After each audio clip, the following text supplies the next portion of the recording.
আপনি একটা স্বচ্ছ হাতে ক্ষমতা দিয়ে চলে যান। আমরা রঞ্জিত হাতের সাথে কথা বলতে চাই না।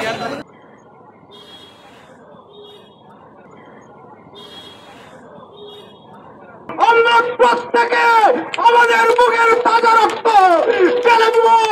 আমরা আমাদের সন্তানদেরকে নিয়ে আজকের সমাবেশে হাজির হয়েছি। আমরা আর থাকতে পারি না।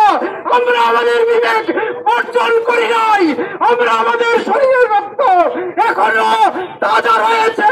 হয়তো শারীরিক শক্তি কমে গেছে, কিন্তু মনে রাখবেন আমাদের বলিষ্ঠ কণ্ঠস্বর এখনো থেমে যায় নাই।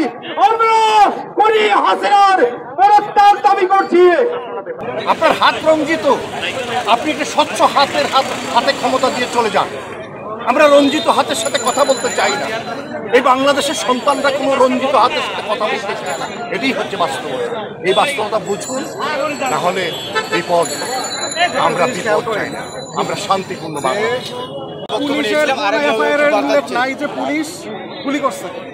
সরকার বলতেছে, সরকারের মন্ত্রীরা বলতেছে তারা নির্দেশ দেয় নাই, অথচ রাস্তাঘাটে গুলির খোসা পাওয়া যায়। যেই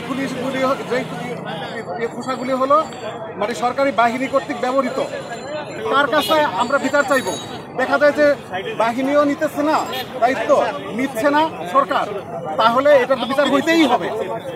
এই বিচার যদি না হয় তাহলে বাংলাদেশে এই ঘটনা ঘটতেই থাকবে। আমরা এটা হইতে দিতে চাই না। এখানে সরকার কোটা মেনে নেওয়ার পরেও এই জিনিসটা এক্সটেন্ডেড হওয়ার কারণ এটাই। সরকার যদি বলতো যে উমুক পুলিশ করছে, পুলিশগুলির নাম বলতো, অথবা উমুক মন্ত্রী বা উমুক এমপি যেই এই অর্ডারটা দিয়েছে সেই অর্ডার দাতাকে সাথে সাথে চেক করতো, তাহলে আমাদের এই মনের ক্ষোভটা থাকতো না।